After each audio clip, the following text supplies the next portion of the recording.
Wrath of God, जिसमें Mossad ने चुन चुन कर जो ब्लैक सितंबर के आतंकी थे उनका खात्मा किया था। ये ऑपरेशन क्या था और कैसे अंजाम दिया मोसाद ने?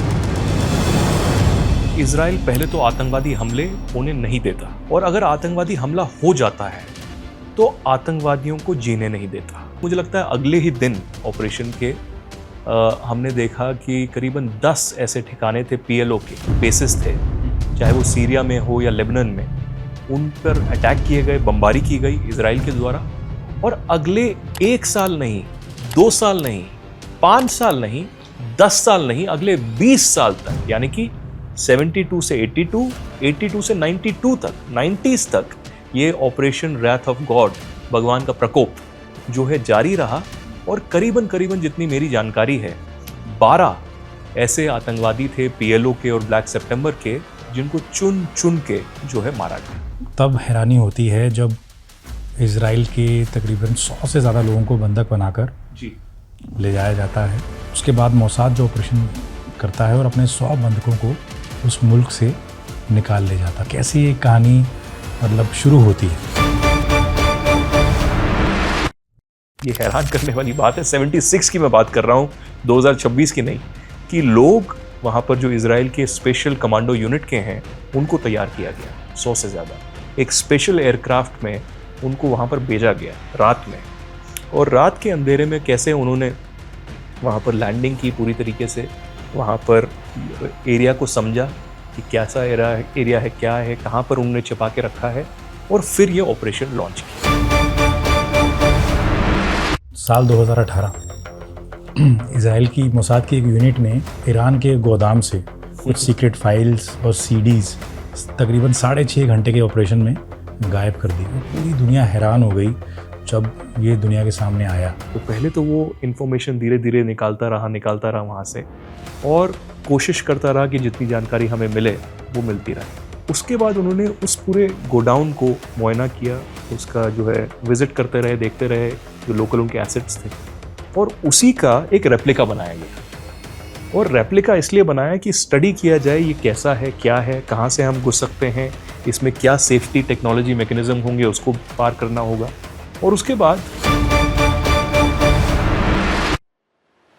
2024 में जिस तरह से पेजर धमाके हुए, हाँ, मोसाद ने लेबनान में जिस तरह सिलसिलेवार धमाके किए, दुनिया हैरान रह गई, क्योंकि एक प्लान्ड और ट्रेडमार्क स्टाइल था मोसाद का। तो उसकी तैयारी भी लंबे अरसे से चल रही होगी। क्या था ये ऑपरेशन? एक यूरोप में कंपनी थी जो पेजर्स जो है ये सप्लाई करती थी, और जब वो यूरोप से लेबनान ये पेजर्स भेज रही थी तो रास्ते में इस कंसाइनमेंट को जो है मोसाद ने पकड़ा, और वहाँ पर ये पहले से ही सोच रहे थे टेक्नोलॉजिकली इसको कैसे कर सकते हैं। तो हर पेजर में एक ऐसा डिवाइस जो है छोटा सा लगाया गया, जो कि पेजर में और कम्युनिकेशन वाइज कनेक्टेड है, और एक ट्रिगर पे उसमें ब्लास्ट हो सकता है। पाकिस्तानी अधिकारी को फ़ोन जाता है कि छोड़ दीजिए और फिर इजराइल आता है सामने। तो इजराइल और भारत की दोस्ती की बात हो रही है जी। तो दोनों सुरक्षा एजेंसियां मिल के काम करती होंगी, उस फिल्म में दिखाया भी गया है। आप थोड़ा सा इस पे और प्रकाश डालिए। पाकिस्तान में तो है ही, पाकिस्तान की जो जनता है वो इजराइल से नफरत करती है, और वहाँ पर अगर पता लग जाए कि आप इजराइल के साथ समझौता कर रहे हैं या मीटिंग कर रहे हैं, उनके साथ खा पी रहे हैं, तो आपको तो लिंच कर दिया जाएगा, आपको जिंदा जो है आग लगा दी जाएगी। तो यही जो है हमने धुरंधर में दिखाया है। हाल ही में मैंने इजराइल के एम्बेसडर जो है इंडिया में, रूबेन अज़ार, उनका इंटरव्यू किया, तो मैंने भी उनको धुरंधर पे पूछा कि आपने देखी? बोला हाँ, एक नहीं दोनों पार्ट देखे। तो मैंने बोला इजराइल का जो प्रकरण हमने दिखाया वो देखा क्या? इजराइल के एम्बेसडर ने मुझे बोला कि मैं आपको एक चीज़ बताऊं कि जो आपने दिखाया है इजराइल के बारे में, उससे बहुत ज़्यादा बड़ी है इंडिया और इजराइल की रिलेशनशिप।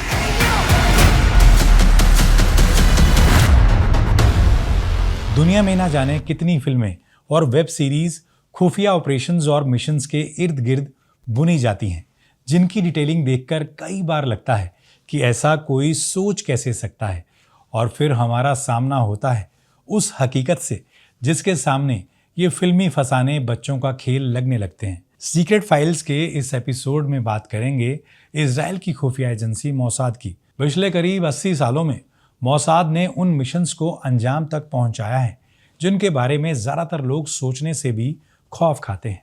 फिर चाहे वो कई सालों तक एक एक दुश्मन को चुन चुन कर मारना हो या दुश्मन की नाक के नीचे से एक रात में हजारों दस्तावेज गायब करने हो। क्या रहे हैं मोसाद के सबसे बड़े मिशन, कैसे बदल रही है मिडिल ईस्ट की जियोपॉलिटिक्स और इस बदलती दुनिया में कहाँ खड़ा है भारत, इन सब पर बात करने के लिए मेरे साथ मौजूद हैं एनडीटीवी के senior executive editor Aditya Raj Kaul. स्वागत है आदित्य आपका। जिस तरीके से इजराइल की खुफिया एजेंसी मोसाद का जब जब जिक्र होता है तो जो सबसे अलग ऑपरेशन कहा जाता है रैथ ऑफ गॉड, जिसमें मोसाद ने चुन चुन कर जो ब्लैक सितंबर के आतंकी थे उनका खात्मा किया था।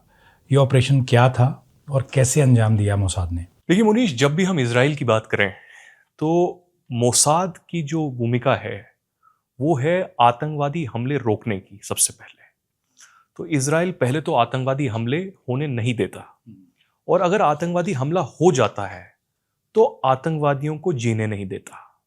आतंकवादी दुनिया के किसी भी कोने में हो, उनको बख्शता नहीं है। तो जिस राथ ऑफ गॉड की आप बात कर रहे हैं और जो हिंदी के दर्शक हमसे जुड़ रहे हैं उनको मैं कहूँ, इसको हम कहेंगे भगवान का प्रकोप। ये भगवान का प्रकोप नाम का एक जो है ऑपरेशन रहा, और ये हमें इतिहास में 1972 के ओलंपिक्स में ले जाता है। ये म्यूनिक वेस्टर्न जर्मनी की दलील है, और ये जिक्र मैं इसलिए भी कर रहा हूँ क्योंकि तब जो है पूरी तरीके से यूनिफिकेशन जर्मनी का नहीं हुआ था। और ऐसा कहा जाता है कि जब ये 1972 का ओलंपिक चल रहा था म्यूनिक में, उस दौरान जो फिलिस्तीन आतंकवादी संगठन है PLO और ब्लैक सितंबर करके, इन्होंने वहाँ पर करीबन 11 जो इजरायली वहाँ पर खिलाड़ी थे उनको अगवा कर दिया। इसके बाद वहाँ की जो बेवेरियन पुलिस है जर्मनी की, वेस्टर्न जर्मनी की, उन्होंने एक ऑपरेशन लॉन्च किया। उन्होंने पूरी तरीके से इजरायली जो मोसाद है या सिक्योरिटी फोर्सेस हैं उनको ऑपरेशन के बारे में दलील नहीं दी, और जब ये ऑपरेशन चल रहा था वो पूरी तरीके से कॉन्फिडेंट थे कि वो आतंकवादियों को मार गिराएंगे और इनको वापस ले आएंगे। लेकिन ऑपरेशन जब हुआ उसमें उन्होंने करीबन 4 से 5 जो आतंकवादी थे ब्लैक सितंबर के, उनको मारा।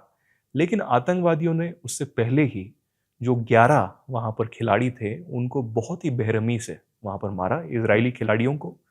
और उसके बाद वहाँ पर वेस्टर्न जर्मनी के एक पुलिस ऑफिसर जो हैं उनकी भी मृत्यु हुई। तो ये जो खिलाड़ी मारे गए, इसमें मुझे लगता है कि करीबन 5 कोच थे और 6 खिलाड़ी थे इजराइल के। और उसके 2 दिन में ही जो है, आई थिंक गोल्डा मेयर उस वक्त जो है प्रधानमंत्री थी इजराइल की, उन्होंने सख्त कदम उठाया। उन्होंने मोसाद को और अपनी पूरी सरकार को निर्देश दिया कि आपको खुली छूट है, जितने भी लोग इसके पीछे लगे हुए हैं आप उनका खात्मा कीजिए। तो खासकर यूरोप में और मिडिल ईस्ट में जहां जहां पर ये लोग रहे, छिपे रहे, इनके पीछे मोसाद पड़ गया। और इमीडिएटली तो मुझे लगता है अगले ही दिन ऑपरेशन के हमने देखा कि करीबन 10 ऐसे ठिकाने थे, PLO के बेसिस थे, चाहे वो सीरिया में हो या लेबनान में, उन पर अटैक किए गए, बमबारी की गई इजराइल के द्वारा। और अगले 1 साल नहीं, 2 साल नहीं, 5 साल नहीं, 10 साल नहीं, अगले 20 साल तक, यानी कि 72 से 82, 82 से 92 तक, 90s तक ये ऑपरेशन रैथ ऑफ गॉड, भगवान का प्रकोप जो है जारी रहा। और करीबन करीबन जितनी मेरी जानकारी है 12 ऐसे आतंकवादी थे PLO के और ब्लैक सितंबर के जिनको चुन चुन के जो है मारा गया। लेकिन इसके बाद जो अहम इसमें सरगना था अबू दाऊद करके, जो PLO का था और ब्लैक सितंबर का था, जिसने पूरी कॉन्स्पिरेसी रची थी, जो एक चीफ आतंकवादी था, उसको आज तक जो है इजराइल मार नहीं पाया और उसको पकड़ भी नहीं पाया। लेकिन इतिहास में जो ये ऑपरेशन रहा, ये हमेशा याद रखा गया कि म्यूनिक में इतना बड़ा नरसंहार हुआ, आतंकवादी हमला हुआ, और उसके बाद अगले 20 साल तक इजराइल ने इतना बड़ा ऑपरेशन किया। और आपको पता होगा कि स्टीवन स्पील्सबर्ग ने भी म्यूनिक नाम की एक पिक्चर बनाई जो कि खुद में ही एक इतिहास रच गई है। अगर उसके बाद आगे बढ़ें तो मोसाद के ऑपरेशंस तो कई हैं, लेकिन दुनिया को तब हैरानी होती है जब इजराइल के तकरीबन 100 से ज़्यादा लोगों को बंधक बनाकर जी ले जाया जाता है। उसके बाद मोसाद जो ऑपरेशन करता है और अपने 100 बंधकों को उस मुल्क से निकाल ले जाता है। बिल्कुल। ऑपरेशन थंडर बोल्ट कहा जाता है उसको। इस पर फिल्में भी बनी हैं। क्या वो कहानी है और कैसे ये कहानी मतलब शुरू होती है? देखिए, मैं आपको मुनीश बताऊं कि मैं करीबन 12 या 13 साल का ही था कि मैंने यहूद ओफेर की एक किताब ऑपरेशन एंटेबी को लेकर पढ़ी थी। 12-13 साल का। और मैं बहुत ज़्यादा प्रभावित हुआ था कि ये क्या किताब है। उसके बाद वो किताब किसी ने ले ली और आज तक वापस नहीं की। और वो बहुत ही रेयर किताब थी, छोटी सी किताब थी, तो उसमें ऑपरेशन का पूरा जिक्र था। तो ये ऑपरेशन एंटेबी जो है ये करीबन मुझे लगता है 76 के आसपास का हुआ। और ये एक सिविलियन फ्लाइट थी जो पेरिस और टेल अवीव के बीच में चलती थी। इसमें मुझे लगता है 200 से ज़्यादा जो है लोग थे, पैसेंजर्स थे, जिसमें बहुत सारे यहूदी लोग, इजरायली लोग थे, फॉरेनर्स भी थे, और करीबन 6 या 7 लोग क्रू मेंबर्स थे। अब जब ये एयरक्राफ्ट एथेंस में लैंड किया रिफ्यूलिंग के लिए या स्टॉप ओवर वहाँ पर होता होगा, वहाँ पर आतंकवादियों ने इसे हाईजैक कर लिया।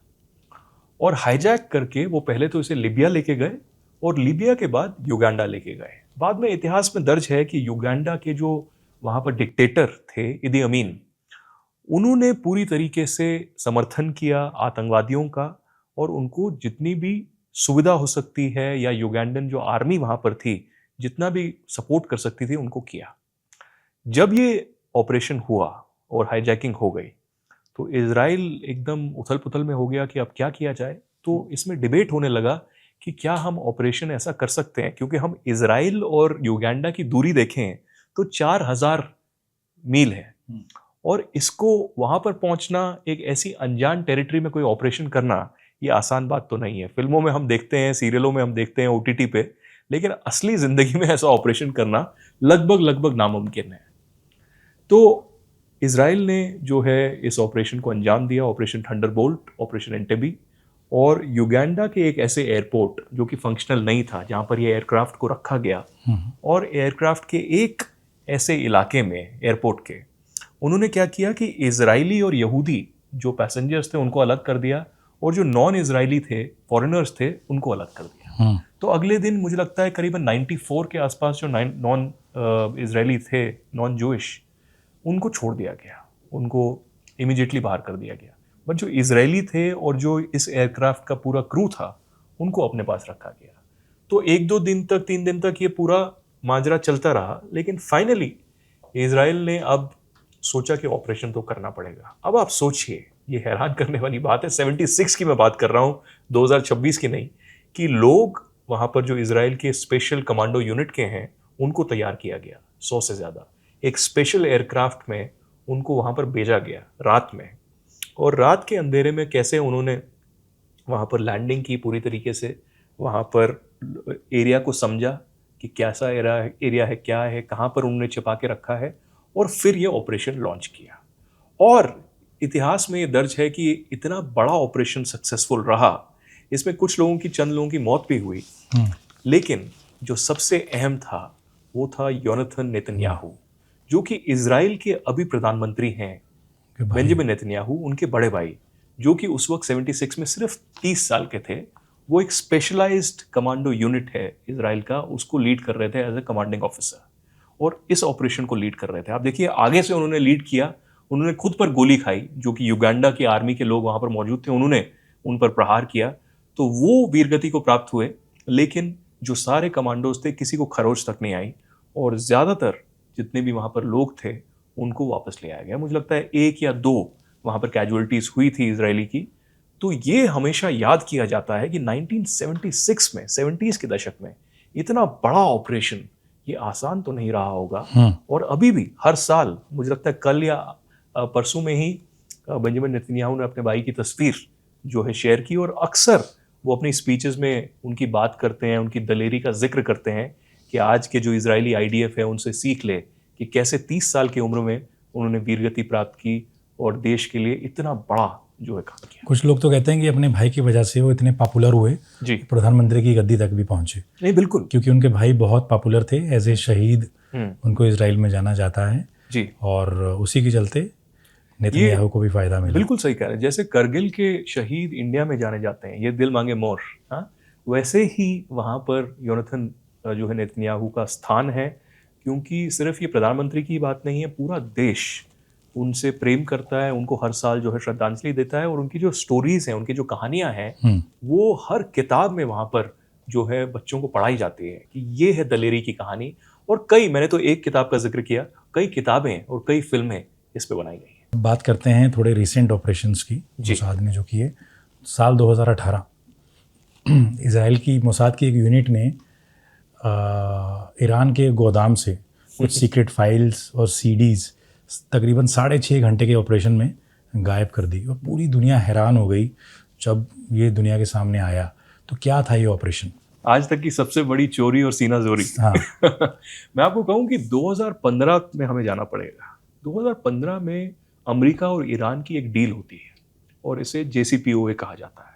आजकल आपको पता ही है, ट्रंप और ईरान की डील की जिक्र हो रही है, और कैसे एक MOU हुआ है। फाइनल डील तो अभी होनी है, अभी देखते हैं आगे होता है क्या। लेकिन 2015 में ओबामा और ईरान के बीच में ये डील हुई, और इजराइल पूरी तरीके से इसके हक में नहीं था कि डील ये हो और इसमें कोई भी कंसेशन जो है ईरान को दिया जाए, क्योंकि इजराइल को हमेशा ये डर सताता था कि ईरान चुपके से कुछ देशों के साथ मिलके एक न्यूक्लियर कैपेबिलिटी और न्यूक्लियर वेपन बना रहा है, जो कि आगे फ्यूचर में वो इजराइल के खिलाफ इस्तेमाल कर सकता है। तो इस डर से, इस संकट से और इस थ्रेट से जूझने के लिए ये ऑपरेशन को जो है पूरी तरीके से शुरू किया गया। मुझे लगता है कि लगभग 2015 में जब ये डील हुई, 2016 में इस ऑपरेशन को स्वीकृति दी गई, और एक जो है टीम पूरी तरीके से इजराइल ने फॉर्म की, और ईरान में धीरे धीरे लोगों को जो है भेजा गया। और वहाँ पर उनको जब इन्वेस्टिगेशन उन्होंने की, तो उन्होंने बोला तेहरान में ही, लेकिन तेहरान से थोड़ा सा बॉर्डर पर, वहाँ पर शेरबाद करके एक डिस्ट्रिक्ट है, वहाँ पर एक गोडाउन टाइप है बहुत बड़ा, और वहाँ पर उन्होंने सेफ्टी लॉकर्स में 30 से ज़्यादा सेफ्टी लॉकर्स हैं, वहाँ पर उन्होंने न्यूक्लियर जो ये डील हुई है इसके तहत जो बहुत ही सीक्रेट डॉक्यूमेंट्स हैं वो वहाँ पर छुपाए हुए हैं। अब इजराइल ने क्या किया, तो पहले तो वो इंफॉर्मेशन धीरे धीरे निकालता रहा वहाँ से, और कोशिश करता रहा कि जितनी जानकारी हमें मिले वो मिलती रहे। तो उसके बाद उन्होंने उस पूरे गोडाउन को मुआयना किया, उसका जो है विजिट करते रहे, देखते रहे जो लोकल उनके एसेट्स थे, और उसी का एक रेप्लिका बनाया गया। और रेप्लिका इसलिए बनाया कि स्टडी किया जाए ये कैसा है, क्या है, कहाँ से हम घुस सकते हैं, इसमें क्या सेफ्टी टेक्नोलॉजी मैकेनिज्म होंगे, उसको पार करना होगा। और उसके बाद आप सोचिए 2015 के बाद 2018 में उनको मौका मिला। 18 में मुझे लगता है करीबन 20 से 21 लोग इसमें शामिल हुए, और इन्होंने इस एरिया पे प्रहार किया। अब इंटरेस्टिंग बात यह है, पहले तो उन्होंने बाहर का जो पूरा इनका गेट का मैकेनिज्म था उसको पूरी तरीके से अपनी टेक्नोलॉजी से विफल कर दिया, तोड़ दिया, और फिर जब घुसे कोई अलार्म नहीं बजा, कुछ नहीं बजा। 30 ऐसे लॉकर उनको मिले, तो 30 लॉकर उन्होंने तोड़े और उससे डॉक्यूमेंट्स निकाले। करीबन बताया जा रहा है कि 55,000 पेज के जो है डॉक्यूमेंट्स वहां से निकले। अब ये न्यूक्लियर डील से लेकर न्यूक्लियर जो उनका जो थोड़े बहुत डिटेल्स हैं उससे लेकर था, लेकिन उनको सबसे बड़ा सरप्राइज ये लगा कि करीबन 180 से ज्यादा जो है सीडीज उनको वहां पर मिली, जिसमें न्यूक्लियर प्रोग्राम जो है ईरान का उसकी डिटेल्स दी हुई थी। तो वो पूरी तरीके से जो है उनके हाथ में आ गया।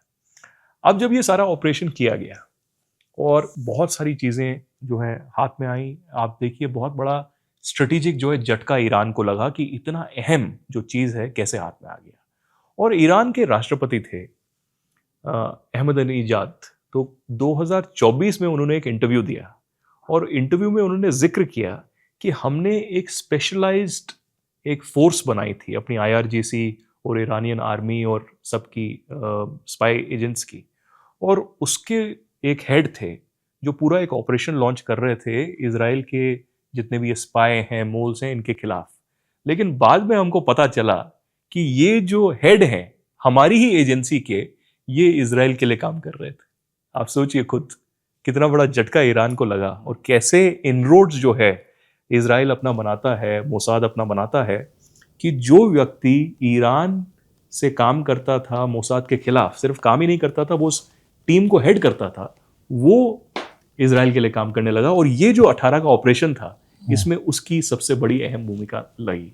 और कई ऐसे पिछले 3 साल से, जब से 7 अक्टूबर का अटैक हुआ है, कई ऐसे मामले सामने आए हैं जहां पर आपने देखा है कि कोई ट्रक कहीं पर हाईवे पर है, उसको आग लगी पड़ी है, कोई गाड़ी है उसको आग लगी पड़ी है, कोई दफ्तर है वहां पर आग लगी पड़ी है। वो क्यों? क्योंकि इजरायली एजेंट्स वहां आए, उन्होंने दस्तावेज, डॉक्यूमेंट्स या कोई टेक्नोलॉजिकल चीज, लैपटॉप वहां से लिया और उस एरिया को आग लगा दिया या अपनी गाड़ी को आग लगा दिया ताकि आइडेंटिफिकेशन ना हो पाए। अब ईरान कहता है कि हमने बहुत सारे मोसाद के एजेंट्स को पकड़ा, लेकिन अभी भी ऐसा कहते हैं कि बहुत ज़्यादा डीप पेनिट्रेशन है मोसाद का ईरान में, और अभी भी बहुत ज़्यादा इंटेलिजेंस उनको मिलती रहती है। 1960 के दशक में रूस का सबसे खतरनाक फाइटर जेट कहा जाता था मिग-21। बिल्कुल। और मिग-21 पर सबकी नज़र थी पूरी दुनिया की, लेकिन वो एक दिन उतरता है इजराइल में, पूरी दुनिया हैरान हो जाती है। हाँ। और उसके बाद अमेरिका और इजराइल के रिश्ते नई तरह से आगे बढ़े। तो क्या था वो पूरा ऑपरेशन? देखिए, 60 के दशक में जो है एक बहुत बड़ा ऑपरेशन इजराइल ने लॉन्च किया, जब उनको पता चला कि मिग-21 का एक जो एयरक्राफ्ट है रशियन, ये इराक के एयरफोर्स के पास आया है और ये डायरेक्ट इम्पैक्ट कर सकता है सिक्योरिटी वाइज इजराइल की सिक्योरिटी को, इजराइल की एयरफोर्स को। तो 62 में एक बहुत बड़ा ऑपरेशन लॉन्च किया गया। इसके तहत इजिप्ट से कुछ लोगों को हायर किया गया, देखा गया कि ये ऑपरेशन किया जाए, लेकिन वो पकड़े गए और 2 लोगों को फांसी की सज़ा हुई। उसके बाद फिर से एक और अटेम्प्ट किया गया, लेकिन वो फिर से विफल हुए। अब देखिए, ये जो मिग 59 में बिल्ट हुआ था, आपको याद होगा कि इंडिया भी करीबन 60 साल तक मिग-21 यूज़ करता गया। अभी हाल ही में कुछ ही महीने पहले उसको रिटायर किया गया। तो बहुत ही एफिशिएंट एयरक्राफ्ट था उस ज़माने में, तो बहुत ही ज़्यादा जो है टेक्नोलॉजिकली एडवांस 60s में था।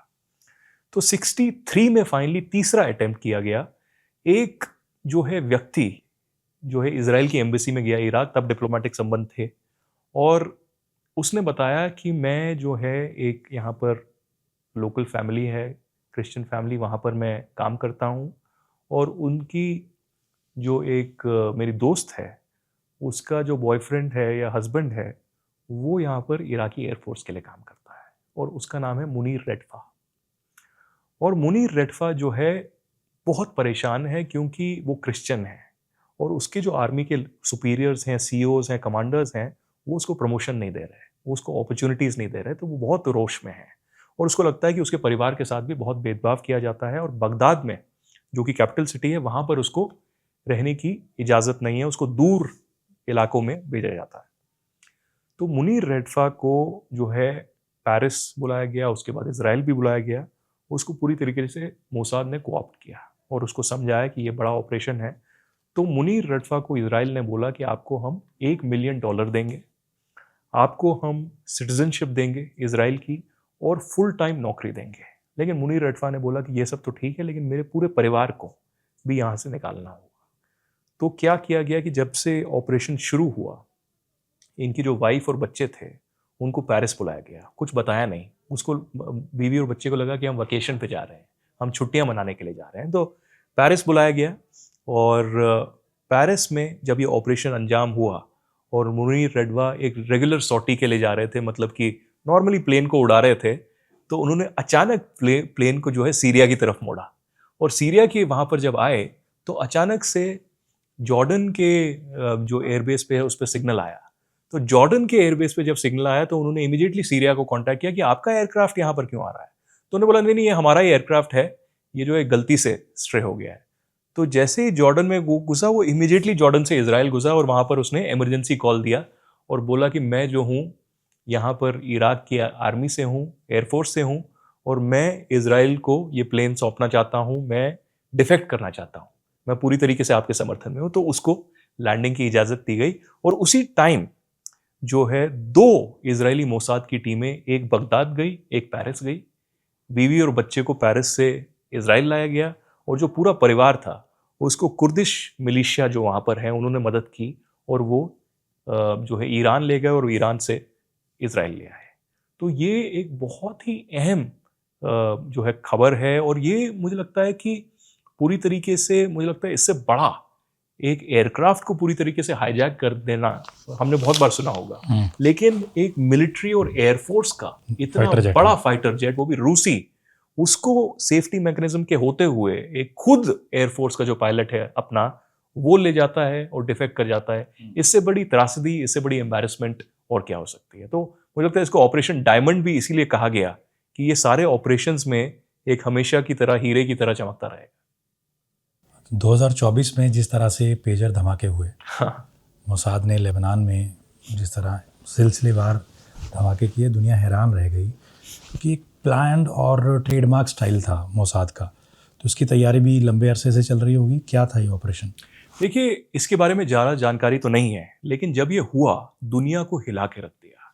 ये इजराइल और ईरान के बीच में जो थोड़ा सा युद्ध हुआ और जो इजराइल का पूरा ऑपरेशन हिजबुल्लाह और हमास के खिलाफ चल रहा था 7 अक्टूबर के बाद, उसमें ये बहुत बड़ा एक ऑपरेशन रहा। क्योंकि आप देखिए, बहुत लोगों को तो इंजर किया ही इस पेजर ब्लास्ट ने, लेकिन मानसिक रूप से जो बहुत बड़ा झटका लोगों को लगा वो अभी तक उबर नहीं पाए हैं। और हिजबुल्लाह को खासकर एक बहुत बड़ा जो है इससे झटका लगा। तो हमें ये कहा जा रहा है कि एक यूरोप में कंपनी थी जो पेजर्स जो है ये सप्लाई करती थी, और जब वो यूरोप से लेबनान ये पेजर्स भेज रही थी तो रास्ते में इस कंसाइनमेंट को जो है मोसाद ने पकड़ा, और वहाँ पर ये पहले से ही सोच रहे थे टेक्नोलॉजिकली इसको कैसे कर सकते हैं। तो हर पेजर में एक ऐसा डिवाइस जो है छोटा सा लगाया गया जो कि पेजर में और कम्युनिकेशन वाइज कनेक्टेड है, और एक ट्रिगर पे उसमें ब्लास्ट हो सकता है। तो ये करीबन 1000 से 2000 ऐसे पेजर थे जिनमें लगाया गया। और जब ये ऑपरेशन चल रहा था, अब देखिए ना, इसमें पेशेंस भी बहुत आवश्यकता है कि ये ऐसा नहीं कि आपने डाल दिया और उसी वक्त इमीडिएटली ऑपरेशन हो गया। ये मिसाइल अटैक की तरह नहीं है।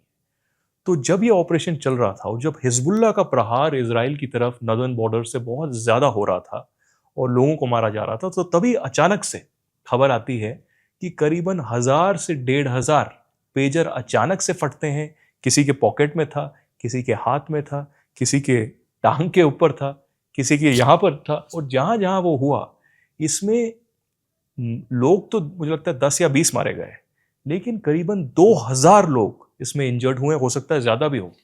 तो अचानक से इसको एक ही टाइम पे जो है ब्लास्ट किया गया, जिससे एकदम अफरा तफरी मच गई और लोग परेशान हो गए। आज तक जो है इजराइल ने इसकी स्वीकृति नहीं की, हाँ में हाँ नहीं मानी कि हमने किया, लेकिन कहीं कहीं पर किसी ने जिक्र किया है। इजराइल के प्रधानमंत्री ने भी एक बार इसका जिक्र किया है और बताया है कि हाँ, पेजर ब्लास्ट तो वहाँ पर हुआ था और उससे क्या इम्पैक्ट हुआ। और आप सोचिए कि हम क्या करने में केपेबल हैं। आप सोचिए, पेजर ब्लास्ट अगर वो कर सकते हैं, इतने बड़े बड़े ऑपरेशन कर सकते हैं, तो कुछ भी करने में माहिर हैं। तो मुझे लगता है कि आज की डेट में मोसाद एक बहुत बड़ी एक इंटेलिजेंस यूनिट है। आप देखिए, CIA भी बहुत बड़ा है, रूस की इंटेलिजेंस भी बहुत बड़ी है, इंडिया की भी है, पाकिस्तान की भी है, लेकिन जिस तरीके से ये ऑपरेशन करते हैं out of the box thinking करके और स्ट्रेट फॉरवर्ड, आपको किसी चीज़ की शंका नहीं है। आपको अगर प्रहार करना है तो आपको करना है, आपको आतंकवादियों के खिलाफ जाना है तो जाना है, आपको बैलेंसिंग एक्ट नहीं करना। तो इजराइल ने ये एक पूरी तरीके से एक पहचान अपनी बना ली है, मोसाद ने अपनी पहचान बनाई है कि आतंकवादियों के खिलाफ अगर हमें जाना है तो कोई भी दुनिया का बॉर्डर हो, कोई भी ऐसी टेक्नोलॉजी हो, हम उसको पार कर सकते हैं। स्ट्रेट ऑफ हार्मुज पे हमारे कई दर्शकों ने सवाल भेजे हैं। क्या ये कहना सही होगा कि स्ट्रेट ऑफ हार्मुज को हम वसूली के लिए, मतलब ईरान और अमेरिका दोनों भविष्य में यूज़ करना चाहते हैं? क्या आपका इस पे कहना है? मुझे स्ट्रेट ऑफ हार्मुज जो है, वसूली तो अभी भी चल रही है, बहुत हद तक चल रही है। और जहाँ पर पूरी दुनिया डिबेट कर रही थी कि आगे की जो जंग है वो आर्टिफिशियल इंटेलिजेंस से होगी, वो रोबोटिक्स से होगी, वो नई तकनीक और टेक्नोलॉजी से होगी, वहीं इस जंग में हम देख रहे हैं कि पानी का इस्तेमाल कैसे ज़्यादा से ज़्यादा किया गया। आप देखिए, 28 फरवरी को जब ये ऑपरेशन एपिक फ्यूरी और रोरिंग लायन चालू हुआ, अमेरिका और इजराइल का प्रहार हुआ ईरान के ऊपर, और जो है आयतुल्लाह खमेनी उनको मारा गया। उसके बाद किसी ने नहीं सोचा था कि पहले तो पूरा मिडल ईस्ट इसमें फंस जाएगा, UAE, कुवैत, बहरीन, सऊदी, बहुत सारे ऐसे देश। और फिर किसी ने नहीं सोचा था कि पूरा जो डिबेट है 2 महीने के बाद, 3 महीने के बाद स्ट्रेट ऑफ हार्मुज पे हो जाएगा। इसमें ईरान की रणनीतिक तौर पे बहुत बड़ी जीत हुई है। अब बहुत टफ नेगोशिएटर्स हैं ईरान, तो उन्होंने पूरा डिबेट ही शिफ्ट कर दिया ईरान से लेकर, न्यूक्लियर एनरिचमेंट से लेकर या बाकी कमिटमेंट से लेकर स्ट्रेट ऑफ हॉर्मुज पे। तो अब जंग ये है कि स्ट्रेट ऑफ हॉर्मुज पे ईरान और ओमान का कब्जा रहेगा या फिर अमेरिका का रहेगा। इसी में हमने देखा कि पिछले 2 महीने में कई ऐसी कमर्शियल शिप्स हैं उस पर अटैक किया गया। इंडिया की भी एक ऐसी ही 3 हमारे भारतीय जो है वहाँ पर सीफेयरर्स थे, उनको मारा गया और वो एक कमर्शियल फॉरेन शिप में थे। अब इसमें कहा जा सकता है कि चलिए शिप में सैंक्शंस था, लेकिन सबसे बड़ा सवाल भी ये कि अमेरिका को किसने हक दिया कि वो एक दुनिया भर का पुलिस वाला बन के वहाँ पर चेक पोस्ट बनाए, वहाँ पर एक नेवल ब्लॉकेड लगा दे, वहाँ पर कहे कि आप यहाँ से नहीं चल सकते, आपको हमारी परमिशन चाहिए। भाई समुंदर वो इंटरनेशनल वाटर है, अमेरिका का तो नहीं है। ईरान कहता है हमारा है, अमेरिका कहता है हमारा है। तो इससे एक चीज़ हमें साफ तौर पे पता लगती है कि आगे के युग में और आगे के सालों में हमें कनेक्टिविटी को लेकर, सप्लाई चेन को लेकर बहुत ज़्यादा डिसरप्शन हो सकता है, क्योंकि इससे कई ऐसे देशों को भी सीख मिल सकती है कि हम ऐसा क्यों नहीं कर रहे। तो तभी इंडिया का एक प्रोजेक्ट जो यूरोपियन यूनियन के साथ, अमेरिका के साथ, इटली के साथ, ग्रीस के साथ, अपना इजराइल के साथ और यूएई के साथ है, उसको कहते हैं iMac, India middle east corridor. ये 2023 में जब G20 यहाँ हो रहा था, इस पे हस्ताक्षर हुए थे, लेकिन अभी तक ये बंद है, क्योंकि उसी के बाद 7 अक्टूबर का हमला हुआ और तब से रशिया यूक्रेन का भी जंग जारी है और इजराइल और ईरान का भी जंग जारी है। तो आईमैक एक BRI जो चाइना का है प्रोजेक्ट, उस पे एक चुनौती देता है। और अब जब हम ये बात कर रहे हैं, इंडिया, इजराइल और यूएई भी साथ मिलके सामने आ रहे हैं। एक ट्राइलैटरल अरेंजमेंट है नहीं अभी, लेकिन क्या पता हो सके। हमने युद्ध के दौरान भी देखा कि इजराइल कैसे यूएई की मदद करता रहा, चाहे वो तकनीकी तौर पे हो, मिसाइल के तौर पे हो, ड्रोन्स के तौर पे हो। और वैसे ही इंडिया और यूएई के संबंध और इंडिया और इजराइल के संबंध भी मुस्तैदी से आगे बढ़ रहे हैं। इसराइल और मिडिल ईस्ट की बात करना पूरी दुनिया में चर्चा होती है। अब हाल के सालों में क्या कुछ बदला है इस रीजन में, आपको क्या लगता है? देखिए, इंडिया की बात अगर की जाए मिडल ईस्ट को लेकर, मुझे लगता है कि एक बहुत बड़ा बदलाव आया है, एक जिसको अंग्रेजी में पैराडाइम शिफ्ट कहते हैं। और ये बदलाव इसलिए भी आया है क्योंकि इंडिया की पिछले 10-12 साल से एक पॉलिसी रही है वेस्ट एशिया के तौर पे। आप देखिए, खासकर यूएई को लेकर और इजराइल को लेकर कि इंडिया के संबंध कितने ज़्यादा बड़े हैं। आप देखिए, अभी जंग होती है, सीज फायर होता है, सीज फायर के बाद एस जयशंकर जो इंडिया के विदेश मंत्री हैं, वो इमीडिएटली पहले ऐसे नेता हैं जो यूएई जाते हैं। तो एक ऐसा संबंध है, एक ऐसा मैसेज देते हैं कि हम आपके साथ खड़े हैं। जो हमारे राष्ट्रीय सुरक्षा सलाहकार हैं अजीत डोवल, वो सऊदी अरब जाते हैं, वहाँ पर उनको बोलते हैं कि देखिए, हम एक के साथ या दूसरे के साथ नहीं हैं, हम आपके साथ हैं, हम उनके साथ भी हैं। तो हम चाहते हैं कि चाहे वो ट्रेड हो, डिफेंस हो, पीपल टू पीपल कॉन्टैक्ट हो, इसमें हमारे रिश्ते आगे बढ़े। अब देखिए, प्रधानमंत्री को यूरोप जाना है, उससे पहले वो यूएई में रुकते हैं और वहाँ पर जो हमारे रक्षा समझौता है और एनर्जी को लेकर समझौता है, उस पर हस्ताक्षर होता है। और अब खबर ये आई है कि इंडिया अपना ब्रह्मोस जो है और जो हमारा एंटी डिफेंस मैकेनिज्म है, वो यूएई को दे सकता है। तो आगे वाले सालों में अगर एक ऐसा देश है या 2 ऐसे देश हैं जो मुझे लगता है जिसमें इंडिया बहुत ज़्यादा तरक्की करने वाला है, चाहे वो मैन्युफैक्चरिंग को लेकर हो, डिफेंस हो, आत्मनिर्भर भारत हो, वो यूएई और इजराइल है। हाल ही में हम यहाँ पॉडकास्ट अभी रिकॉर्ड कर रहे हैं, 1-2 दिन पहले ही यहाँ पर इजराइल की एक टीम आई डिफेंस मिनिस्ट्री से, वहाँ के डीजी आए और यहाँ पर राजनाथ सिंह से मुलाकात हुई, राजेश कुमार सिंह जो हमारे डिफेंस सेक्रेटरी है उससे मुलाकात हुई। लेकिन इंडिया और इजराइल में ये खासियत है, वो अपने डिफेंस का जो समझौता है या डिफेंस की जो चीज़ें हैं, वो कभी सामने नहीं लाते, प्रेस में बताते नहीं। लेकिन आज मैं आपको ये बताऊं कि डिफेंस को लेकर इंडिया और इजराइल में, खासकर इंडिया और यूएई में भी हो रहा है, हम उनको मिसाइल देंगे, ब्रह्मोस देंगे, आतिश जो हमारे वो हैं वो सब देंगे। लेकिन इजराइल के साथ जो हमारे समझौता हो चुका है, जिसको जॉइंट रेजिलियंस कहा जाता है, अभी कहीं पर मीडिया में नहीं आया है, जॉइंट रेजिलियंस का ये समझौता है। और जॉइंट रेजिलियंस का मतलब है कि हमें एक करेज दिखानी है, हमें जज्बा दिखाना है। और ये रेजिलियंस डिफेंस में ही क्यों? ये इसलिए क्योंकि कल को अगर जंग होती है, कल को पाकिस्तान अगर इंडिया पे हमला करता है, आतंकवादी हमला या अटैक, कल को इजराइल पे फिर से हमला होता है, तो इंडिया इजराइल की मदद कर सके और इजराइल इंडिया की मदद कर सके और उसमें हफ्तों नहीं लगना चाहिए, उसमें 24 से 48 घंटे लगने चाहिए और हम उनकी मदद कर सकें। इसमें को प्रोडक्शन ऑफ डिफेंस मिसाइल्स भी हैं, को production of defence anti defence जो मैकेनिज्म है हमारे वो भी है, और साथ मिलके हमें इमरजेंसी प्रोक्योरमेंट में क्या क्या करना है वो सब है।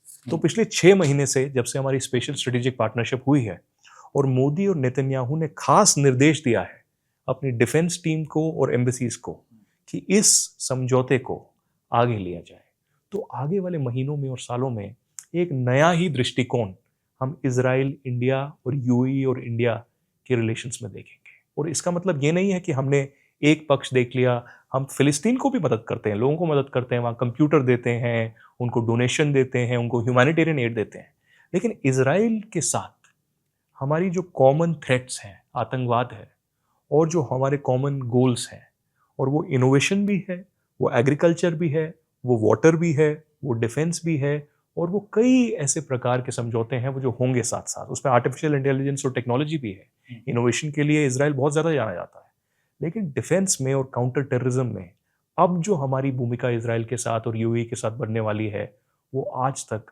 हमने कभी नहीं देखी। पाकिस्तान भी दावा करता है कि सऊदी अरेबिया और यूएई का बहुत करीबी है, तो ये सिर्फ दावे ही हैं, क्योंकि भारत के जितने करीब नज़र आता है वो मुल्क। अजीत डोभाल साल में मुझे लगता है कि जब भी वहाँ जाते हैं जिस गर्मजोशी से वहाँ के नेता मिलते हैं उनसे जी। और एक सवाल इसी से जुड़ा हुआ कि आज हम देखते हैं कि प्रधानमंत्री मोदी जब जाते हैं यूएई, सऊदी अरेबिया या नेतन्याहू के इतना करीबी वो आज की तारीख में हैं, तो इसका बैकग्राउंडर यानी ये दोस्ती एकदम से नहीं हो गई होगी, कैसे इसको तैयार किया गया होगा, कैसे हमारे जो एनएसए हैं इतने सालों में जाकर उस दोस्ती को और ज़्यादा उन्होंने मतलब पक्का किया होगा। देखिए, इजराइल और इंडिया के जो संबंध हैं, डिप्लोमेटिक संबंध हैं, कूटनीतिक और रणनीतिक तौर पे, वो करीबन 35 साल से हैं, लगभग 92-93 के आसपास हमारा एक डिप्लोमेटिक लेजिटिमेसी मिली और दोनों देशों में एम्बेसडर रहे और रिलेशनशिप आगे बढ़े। तभी हम थोड़ा सा पीछे हैं, जो कि आज हो रहा है वो 10 साल 20 साल पहले हो जाना चाहिए था। तो हमने 2015 में देखा कि पहली head of the state visit India से इजराइल में हुई और उसमें मुझे भी मौका मिला। मैं प्रेसिडेंट प्रणब मुखर्जी जो इंडिया में थे उनके डेलीगेशन में इजराइल गया और तब मैं इजराइल भी गया और फिलिस्तीन भी गया। तो वो एक जो है फाउंडेशन थी रिलेशनशिप की, तब शुरुआत हुई। उसके बाद 2017 के आसपास या 18 के आसपास हमने फिर से देखा, प्रधानमंत्री मोदी वहाँ पर गए, बेंजामिन नेतन्याहू इंडिया आए, और अभी हाल ही में बेंजामिन नेतन्याहू दिसंबर के महीने में फिर आने वाले थे, लेकिन यहाँ पर लाल किले का हमला हो गया तो ट्रिप जो है डिले हो गया। उसके बाद प्रधानमंत्री मोदी ने बोला कि मैं आऊँगा और वो वहाँ पर गए। फिर से मैं उस विजिट में वहाँ पर मौजूद था और बहुत सारे ऐसी चीज़ों पे हस्ताक्षर हुआ। करीबन 20 से 30 जो है अग्रीमेंट और एमओयू साथ में हुए और एक स्पेशल स्ट्रेटेजिक पार्टनरशिप का ऐलान किया गया। और इसी दौरान कुछ ऐसी संधियों पर हस्ताक्षर किया गया जो हमें पता नहीं है, और ये रक्षा के क्षेत्र में है, ये इंटेलिजेंस के क्षेत्र में है, ये इमरजेंसी प्रोक्योरमेंट के क्षेत्र में है। और इसी वक्त एक क्लोज डोर मीटिंग में मोदी और नेतन्याहू ने अपने एम्बेसडर्स और अपने डिफेंस की जो पूरी टीम है उनको पूरी तरीके से इजाज़त दी और पूरी तरीके से ग्रीन लाइट दिया कि आप डिफेंस में जितना क्लोजनेस आप देख सकते हैं, को प्रोडक्शन मतलब साथ में मिलके आप मिसाइल्स प्रोड्यूस करिए, साथ में मिलके आप चीज़ें जो हैं जो हमें काउंटर टेररिज्म में मदद करेंगी उसको करिए। और इसलिए भी ये इम्पोर्टेंट है। आप देखिए, इजराइल जो है इसके पास पैसा है, इसके पास तकनीक है, इसके पास इनोवेशन है, लेकिन है तो छोटा मुल्क, लोग कम हैं, जो रिसोर्सेज है वो कम है। इंडिया इसमें उनकी मदद कर सकता है अगर पैसा, इनोवेशन जो है इजराइल से आए और स्केल मैन्युफैक्चरिंग जो है हाई लेवल पर और इमीडिएटली वो इंडिया। और इसमें यूएई कहाँ आता है? यूएई एक पैसे के लिए भी और लॉजिस्टिकल हब जो एक बहुत बड़ा वहाँ पे बना है। तो एनएसए जो है हमारे अजीत डोभाल वो बार बार वहाँ मोसाद से बात करते हैं, वहाँ की जो डिफेंस मिनिस्ट्री है उससे बात करते हैं, वहाँ के जो एनएसए हैं वो पिछले साल भी भारत आए थे इजराइल से और उनसे भी मुझे मिलने का मौका मिला था। तो इंडिया और इजराइल में कई सालों से ये चल रहा है। मैं ज़रूर मानता हूँ, जैसे मैंने पहले बोला कि ये बहुत पहले हो जाना चाहिए था, लेकिन अब हुआ है। और ये इसलिए भी हुआ है खासकर क्योंकि इजराइल और इंडिया के लोग आपस में बहुत मिल बांट के रहते हैं। आप सोशल मीडिया पर देखेंगे तो एक दूसरे को बहुत प्रेज़ करते हैं कल्चरल टाइज हैं, इसराइल के लोगों को भारतीय खाना, यहाँ की वेशभूषा, हर चीज़ बहुत ज़्यादा पसंद है। वहाँ में इसराइल में बहुत सारे इंडियन रेस्टोरेंट्स हैं जो बहुत वहाँ पर भीड़ जो है लगी रहती है। और साथ ही में जो काउंटर टेररिज्म है, जिसमें पाकिस्तान जो है हमारा इमीडिएट थ्रेट है, और इसराइल की भी जो जोग्राफिकल लोकेशन है वो ऐसी है कि उन पर थ्रेट जो है पूरी तरीके से मंडराता रहता है, और अभी तो जंग के बादल पूरी तरीके से हटे भी नहीं है। तो ये भूमिका है, और आगे का जो चैप्टर है इसराइल इंडिया का, ये बहुत ही इंटरेस्टिंग होने वाला है। इसमें मुझे नहीं पता कितना मीडिया में आएगा, साथ आएगा, लेकिन हम इस पे पॉडकास्ट जो है यहाँ पर करते रहेंगे। और आपने पाकिस्तान पे सवाल पूछा, देखिए पाकिस्तान और सऊदी के तो रिश्ते हैं, मक्का मदीना वहाँ पर है, तो पाकिस्तान को तो रिश्ता रखना ही पड़ेगा। पाकिस्तान यूएई को जितनी भी गाली दे, लेकिन जब पाकिस्तान की आर्थिक व्यवस्था पूरी तरीके से ठप थी, तब पहला देश जिसने पाकिस्तान की मदद की वो यूएई था। लेकिन अभी पैसा वापस भी मांग रहा है, वो मांग रहा है, और अभी हाल ही में जब जंग चल रही थी उसी वक्त मांगा वापस, क्योंकि जो प्राइम टाइम है पूरा पाकिस्तान में, वो पूरा यूएई को गाली देने लगा, सऊदी को समर्थन करके यूएई को गाली देने लगा। और फिर देखा कि ईरान जो है यूएई पे भी हमला कर रहा है, सऊदी पे भी हमला कर रहा है। लेकिन इसमें दलील ये है कि पाकिस्तान जितना भी कर ले कोशिश, कि जेडी वैंस के करीब है, ट्रंप के करीब है, स्टीव विटकॉफ के करीब है, लेकिन ये लॉन्ग रन में कोई उनको मदद नहीं करने वाला। यही चीज़ हमने अफगानिस्तान में भी देखी। अफगानिस्तान में जब दोहा अग्रीमेंट 2021 में हो रहा था, तब पाकिस्तान ने अमेरिका को विश्वास दिलाया कि आप जो जो चीज़ें बोल रहे हैं वो सब होगा, कोई जबरन हम हमला नहीं करेंगे, कोई तालिबान को इजाज़त नहीं देंगे कि जबरन वो जो है सरकार पे अधिकार कर ले, पूरा फ्रेमवर्क के तहत होगा, कोई लोग मारे नहीं जाएंगे। और उसी वक्त तालिबान ने हमला किया, जबरन लोग वहाँ पर कब्जा किया सरकार को, और जितने भी लोग हैं उनको मारना चालू किया। और वो आपको दृश्य तो याद ही होगा कि जब अमेरिका के पूरे एयरक्राफ्ट हामिद करजाई एयरपोर्ट पे थे, लोग वहाँ पर लटके हुए थे और फ्लाइट उड़ रही थी। इससे बड़ा जो है झटका या एम्बैरेसमेंट, शर्मनाक जो किस्सा है अमेरिका के लिए और क्या हो सकता है। और अब देखिए ट्रंप 2018 में पहले जब राष्ट्रपति थे, तब वो पाकिस्तान के खिलाफ बोल रहे थे, तब वो कह रहे थे डिफेंस फंडिंग हम बंद कर देंगे। और अब वो उसी पाकिस्तान के, उसी आसिम मुनीर के जो उस वक्त DGISI था, उसके गुणगान कर रहे हैं। और जब ये 2021 में डील हुई, उस वक्त जो DGISI था, जो चाय का कप हाथ में लेके काबुल के एयरपोर्ट से इंडिया को चिढ़ा रहा था, आज वो जेल में है। आज वही DGISI पाकिस्तान का जेल में है, कोर्ट मार्शल हो गया है और पूरी जिंदगी जेल में रहने वाला है। तो आसिम मुनीर तो अभी जेडी वैंस के साथ है।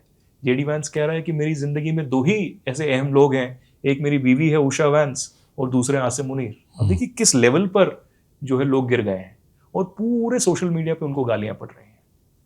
मेरी भारत सरकार में भी बहुत लोगों से बात हुई, और ऐसा मानना है, और ये सरकार में इन्हीं लोगों का मानना है कि देखिए अमेरिका के साथ हमारे कूटनीतिक संबंध 20 साल से ज़्यादा है। एक बाईपार्टिजन सपोर्ट है, चाहे वो रिपब्लिकन हो या डेमोक्रेट्स हो, वो पूरी तरीके से भारत को समर्थन देते आए हैं।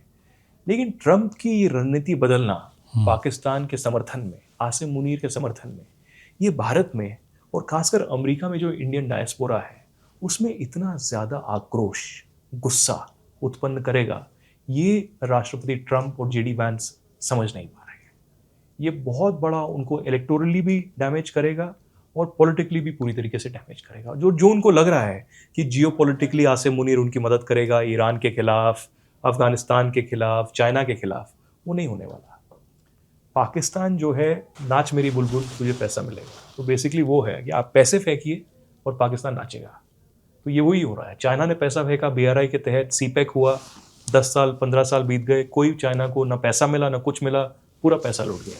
और अब अमेरिका भी वही कर रहा है कि उसको लग रहा है क्रिटिकल मिनरल्स हमें बलूचिस्तान में मिलेंगे, हमें और एक्सेस मिलेगा, हम बलूचिस्तान में या रावलपिंडी में अपना बेस बनाएंगे। लेकिन कब तक आप आतंकवादी एक जो स्टेट है या आतंकवाद है, उस पर पूरी तरीके से काले का आप ये कर देंगे और कहेंगे कि नहीं आप करते रहिए, ऐसा चलता रहेगा। ये ज़्यादा देर नहीं चलने वाला। और मैंने बहुत सारे ऐसे कूटनीतिक एक्सपर्ट जो अमेरिका में हैं उनसे भी बात की, उन लोगों का भी यही मानना है। जॉन बोल्टन का मैंने इंटरव्यू किया जो वहाँ NSA रहे हैं ट्रंप के ही, और उन्होंने खुद बोला कि ये जो है ये इसलिए हो रहा है क्योंकि आसिम मुनीर ने ट्रंप को नोबेल प्राइज़ के लिए नॉमिनेट किया और जो क्रिटिकल मिनरल्स हैं वो दिए। ये लार्जर स्ट्रैटेजी में इंडिया के खिलाफ पाकिस्तान को मदद करेंगे, ऐसा कुछ नहीं होगा। और ट्रंप ने हाल ही में बोला भी कि इंडिया पे अगर अटैक होगा तो अमेरिका इंडिया के साथ खड़े रहेगा। अब बहुत लोग कहते हैं ये मजाक में बोला, ये जोक किया, लेकिन ऑन रिकॉर्ड बोला है कि होगा। तो अब देखना अहम रहेगा कि अभी ट्रेड डील होने वाली है इंडिया और अमेरिका के बीच में कुछ ही हफ्तों में, और उस ट्रेड डील के बाद हमारा एक डिफेंस एग्रीमेंट भी मजबूत होने वाला है अमेरिका के साथ। हो सकता है हम वहाँ से चीज़ें लें, मुहैया करें।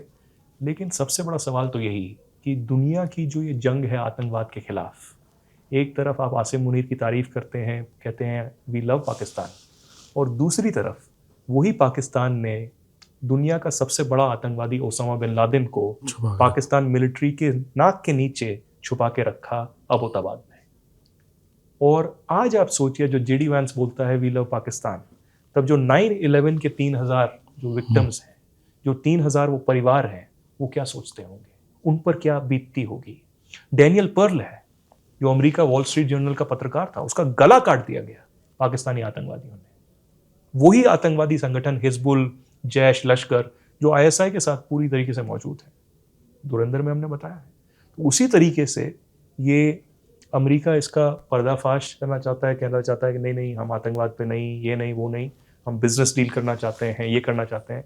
ये ज़्यादा लंबे समय तक नहीं चलेगा, एक ना एक दिन अकल ठिकाने आएगी। धुरंधर की आपने बात की, तो धुरंधर की एंडिंग जिस तरीके से होती है वैसे हम लोग भी एंडिंग करते हैं। पाकिस्तानी अधिकारी को फ़ोन जाता है कि छोड़ दीजिए और फिर इजराइल आता है सामने। तो इजराइल और भारत की दोस्ती की बात हो रही है जी। तो दोनों सुरक्षा एजेंसियां मिल के काम करती होंगी, उस फिल्म में दिखाया भी गया है। आप थोड़ा सा इस पे और प्रकाश डालिए। देखिए, धुरंधर में तो हमने दिखाया ही, और बहुत लोगों के लिए वो जो हंसे लोग बहुत बुरी तरीके से, क्योंकि राज जुच्छी ने जो शहबाज शरीफ की थोड़ी सी एक्टिंग की, हालांकि हमने उसको एज आर्मी चीफ या ISI चीफ वहाँ दिखाया, और फिर हमने दिखाया कि इजराइल कैसे उस पूरी प्रकरण को रिकॉर्ड करता है। और पाकिस्तान में तो है ही, पाकिस्तान की जो जनता है वो इजराइल से नफरत करती है, और वहाँ पर अगर पता लग जाए कि आप इजराइल के साथ समझौता कर रहे हैं या मीटिंग कर रहे हैं, उनके साथ खा पी रहे हैं, तो आपको तो लिंच कर दिया जाएगा, आपको जिंदा जो है आग लगा दी जाएगी।